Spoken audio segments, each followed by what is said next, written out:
చింతా రాజశేఖర్ గారు ఇప్పుడు గౌరవ అసెంబ్లీ స్పీకర్ అయ్యన్న పాత్రుడు కూడా మాట్లాడుతూ ఎవరైతే వైసీపీ ఎమ్మెల్యేలు ఉన్నారో జగన్తో మినహా అందరూ జీతాలు తీసుకుంటున్నారు. ఇప్పుడు జీతాలు తీసుకున్న ఉద్యోగి ఖచ్చితంగా ఆఫీస్కి రావాలి. అదే రకంగా జీతాలు తీసుకుంటా ఎమ్మెల్యేలు కూడా బరాబర్ అసెంబ్లీకి రావాల్సిందే, లేకపోతే రాజ్యాంగబద్ధ చర్యలు ఏవైతే ఉంటాయో అవి పక్కా తీసుకుంటామని చెప్పేసి కూడా స్పీకర్ గారు మాట్లాడుతున్నారు. మరి జగన్మోహన్ రెడ్డి అసెంబ్లీకి వస్తారా రారా? అంటే రేపు జరగబోయే అసెంబ్లీ సమావేశాలు ఉంటాయి కదా, ఫర్దర్ జీతాలు ఉద్యోగస్తులు రాకపోతే ఉద్యోగాలు తీసేస్తామంటున్నారు కదా. ఉద్యోగస్తులకు ఇంకో ఆప్షన్ ఉంది. ఆరోగ్యం బాగాలేకపోతే ఒక మెడికల్ సర్టిఫికేట్ ఇచ్చే ఆప్షన్ ఉంది. ఎమ్మెల్యేలు అందరూ వెళ్ళి డాక్టర్ దగ్గరికి నాకు అనారోగ్యంగా ఉంది, నేను అసెంబ్లీ సమావేశాలకు హాజరు కాలేను అని మెడికల్ సర్టిఫికేట్ సబ్మిట్ చేస్తారు. ఏమవుతుంది అప్పుడు? సస్పెండ్. ఇప్పుడు ఒక ఆఫీస్కి ఉద్యోగి రాకపోతే సస్పెండ్ చేస్తారు అన్నట్టు కూడా మాట్లాడారు. ఆఫీస్కి ఉద్యోగి రాకపోతే నేను ఎక్స్ రైల్వే ఎంప్లాయీగా చెప్తున్నాను, నాకు ఆరోగ్యం బాగాలేకపోతే నేనే లెక్కర్లేదు, సర్టిఫికేట్ ఇస్తే చాలు. ఎమ్మెల్యేలు అందరూ ఆరోగ్యం బాగాలేదని సర్టిఫికేట్ ఇస్తే గనక జీతం తీసుకుని డ్యూటీ చేయకపోతే ఎట్లా ఉంటుంది ఏంటి అంటే, మరి చంద్రబాబు నాయుడు కూడా 2 సంవత్సరాలు రాలేదు కదా, శపథం చేసిపోయినాడు కదా, మంగమ్మ శపథం. మరి అప్పుడు మాట్లాడలేదు వీళ్ళు ఎవరు? సో అసెంబ్లీ రూల్స్ ప్రకారం ఏది ఎట్లా ఉంటే అట్లనే జరగాలి. కానీ అందులో మీకు మెడికల్ హెల్త్ బాగాలేకపోతే కూడా రావాలి అనే ప్రొవిజన్ ఉంటే నిజంగా తొలగించవచ్చు. హెల్త్ బాగాలేకపోతే రావసరం లేదు అనే ఉంటే కనుక ఎవరేం చేయలేరు. ఇప్పుడు ప్రతిపక్ష హోదా అడుగుతారు, అసెంబ్లీకి రారు అన్నట్టు కూడా మాట్లాడుతున్నారు. ప్రతిపక్ష హోదా ఇవ్వరు, అసెంబ్లీకి రప్పించరు అని కూడా అనవచ్చు. ప్రతిపక్ష హోదా ఏమి ఎక్కడ రాసి లేదు ఇవ్వగల ఇవ్వకూడదు అని.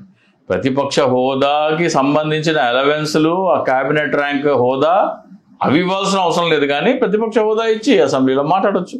లేదు జగన్మోహన్ రెడ్డి గారు మీరు ఇస్తే మీకు కంటిన్యూస్గా 1 hour టైం ఇస్తాము అని రాసి ఇవ్వండి, అయిపోతుంది కదా. ఇక్కడ డిస్ప్యూట్ ఏంది? వచ్చి మైక్ ఇవ్వకుండా ఇబ్బంది పెట్టడం అనేది. ప్రజా సమస్యలు అసెంబ్లీలో చర్చించకుండా జగన్మోహన్ రెడ్డి గారు బయట చేస్తున్నారు, 2 గంటలు ప్రెస్ మీట్ పెడుతున్నారు. జగన్మోహన్ రెడ్డి గారు అదే 2 గంటలు మీకు అసెంబ్లీలో ఇస్తాము రండి అని చెప్పొచ్చు కదా. మీరు ప్రెస్ మీట్ ఎందుకు పెడుతున్నారు బయట? అప్పుడు బట్ట బయలైపోతుంది, ఆన్ రికార్డ్ వెళ్ళిపోతుంది. అప్పుడు జగన్ ట్రోల్ చేస్తారేమో అని వాళ్ళ బాధ. ఆన్ రికార్డ్ వెళ్ళిపోతుంది, అసెంబ్లీ రికార్డ్స్ నమోదు అవుతుంది. అప్పుడు ఇబ్బందికరమైన. ఇప్పుడు ఫర్ ఎగ్జాంపుల్ జగన్మోహన్ రెడ్డి గారు లేదా వైసీపీ ఎమ్మెల్యేలు అసెంబ్లీకి వచ్చారనుకుందాం.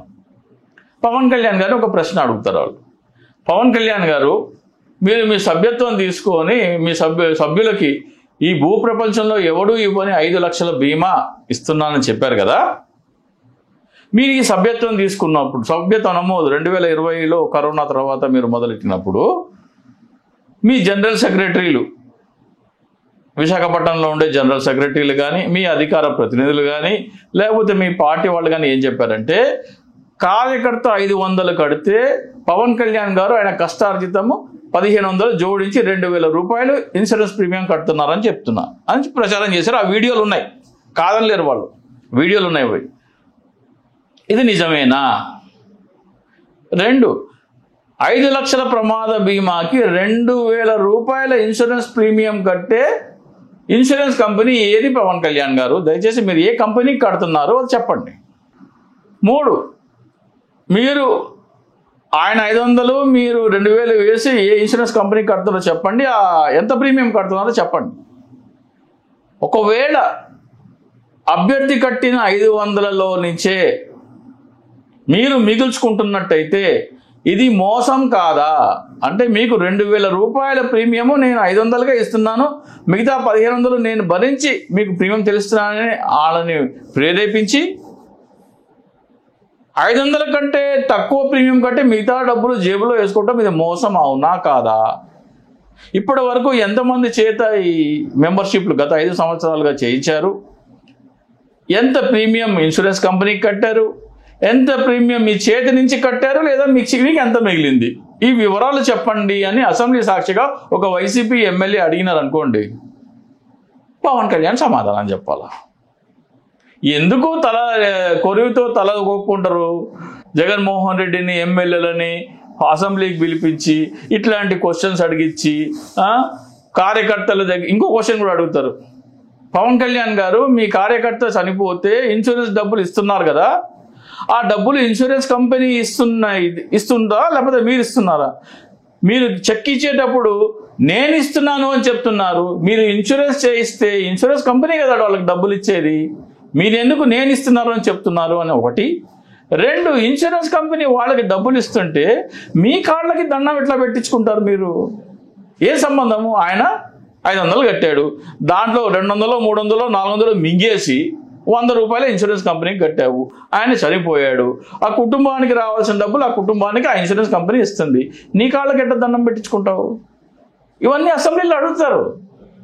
ఎందుకయ్యా వాళ్ళని పిలిపించి ఇట్లాంటి క్వశ్చన్లు నాలాంటి వాళ్ళు చెప్పి అడగమని వాళ్ళ క్వశ్చన్లు అడిగి మొహం చాట్ వేసుకుని పారిపోవటం, ఇవన్నీ ఎందుకు? వాళ్ళు బయట ఉంటేనే మీకు సేఫ్. ఇంకోటి 33,000 అమ్మాయిల మిస్సింగ్ అన్నట్టు కూడా దాని గురించి మాట్లాడారు. చెప్పారు కదా, అసెంబ్లీలో చెప్పుకున్నారు, కౌన్సిల్లో చెప్పారు కదా సమాధానం. కౌన్సిల్లో సమాధానం చెప్పారు. 10 లక్షల కోట్ల అప్పు విషయం కౌన్సిల్లో సమాధానం చెప్పారు. సిగ్గుండాలా? మేము చెప్పింది అబద్ధం కౌన్సిల్లో చెప్పారంటేనే మేము గతంలో చెప్పింది అబద్ధం అని అర్థం అయిపోయింది. మిస్సింగ్ గురించి కూడా అబద్ధమే అంటారా? అబద్ధమే. మిస్సింగ్ అంతమంది కాదు, 34 ఎంతోమంది ఫిగర్ చెప్పారు కదా. అంత ట్రాష్ అనుకోవచ్చా? అంత పచ్చి అబద్ధాలకు కుట్రల కూటమి ఇది, కుట్రల కూటమి. హలో, తెలుగు రాజ్యం ఛానల్ చూస్తున్నారా? సామాజిక రాజకీయ జీవన చిత్రణే తెలుగు రాజ్యం. అతిశయోక్తులు అసత్యాలు ఉండవు. రాజకీయ కోణం కాదు, ప్రజా కోణమే కొలబద్ద. తెలుగు రాజ్యం వీక్షణ మీ ఉత్తమ అభిరుచికి నిదర్శనం.